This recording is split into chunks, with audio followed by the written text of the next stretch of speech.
কুমিল্লাবাসী তো কম জানে না শুক্রবার থেকে খাবলা দেওয়া শুরু হইব না দিলে অকরে কলজা সিরা লইয়া হইব কিন্তু কুমিল্লারে বিভাগ দেওয়া লাগবো সো কুমিল্লাবাসী অনেক ধৈর্য ধরছে অনেক ভদ্রতার পরিচয় দিছে আমরা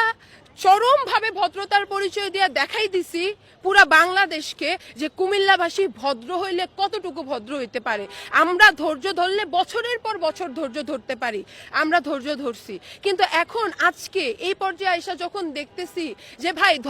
ধৈর্যের ফল চুরি হয়ে গেছে ধৈর্যের ফল উধাও হয়ে যাইতেছে তাইলে তো হইল না ধৈর্যের ফল তো ভালো হওয়ার কথা ছিল সো ভালো তো দিতেন না যে এটা পাও না এটাই দেন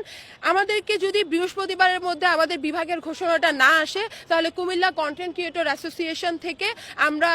শুক্রবার বিকাল 3টার দিকে একটা মানববন্ধন কর্মসূচি রাখছি and I am damn sure যে আমাদের কর্মসূচিটা সফল হবে এটা হচ্ছে আমাদের প্রথম পদক্ষেপ এটাই হচ্ছে কুমিল্লাবাসীর পক্ষ থেকে প্রথম পদক্ষেপ অ্যান্ড আই থিঙ্ক যে এটার পরে আমাদের আলাদা যারা আরো অনেক অ্যাসোসিয়েশন আছে আরো অনেক কমিউনিটি আছে আমাদের এখানকারও বিভিন্ন ধরনের রাজনৈতিক টিম আছে আমরা শুধু চাই আমরা সবাই এক হই আমরা আমাদের অধিকারটা আদায় করি আর বাংলাদেশ হচ্ছে এমন একটা জায়গা যেখানে অধিকার যেখানে সিস্টেম হচ্ছে যার অধিকার তাকে তারটা দিয়ে দাও আর আমাদের দেশের সিস্টেম হচ্ছে অধিকার সিল্লান দিয়ে আনন লাগে খাবলা দিয়ে আনন লাগে তো খাবলা কুমিল্লাবাসী তো কম জানে না শুক্রবার থেকে খাবলা দেওয়া শুরু হইব না দিলে অকরে কলজা সিরা লইয়া হইব কিন্তু কুমিল্লারে বিভাগ দেওয়া লাগবো